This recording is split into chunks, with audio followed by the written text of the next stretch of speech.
मां समरी पीठ परिसर में पान गुटका बीड़ी सिगारेट व्यवहार मना ए सबू उपरे आसंता काली ठारू रोक लगाइबाकू निष्पत्ति नेछि श्री समलेश्वरी मंदिर ट्रस्ट बोर्ड। नियम न मानिले फाइन देबाकू हेबो।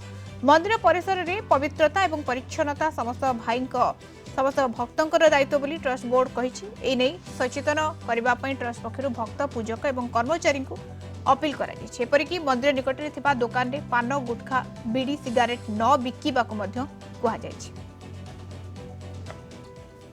आम निष्पत्ति नहीं आसंता काली ठारू मंदिर परिसर में कौन प्रकार मादक द्रव्य किंबा पान गुटका बीड़ी सिगरेट टाइप जिनस किसी व्यवहार निषिद्ध रहिबो एवं एटा को आमे आमर सिक्यूरिटी पर्सनल मान जरिया अन्य मान जरिया ताको बलवत्तर करने उद्यम करुचु एवं भक्त मान को आमे आपन जरिया अपील करुचु जे मंदिर परिसर को परिष्कार परिच्छन्न रखापी तथा मंदिर पवित्रता को बजाय रखापी यही प्रकार जो मादक द्रव्य किंबा पान बीड़ी गुटका सिगरेट भाया जिनस मंदिर परिसर भितर आदौ अनुमति दिज्व ना। जो व्यक्ति ये भाया जिनस व्यवहार करिवार आम दृष्टि को आसब तांको उपरे कार्यानुष्ठान नियाजिबो, फाइन आदाय करा जिवो।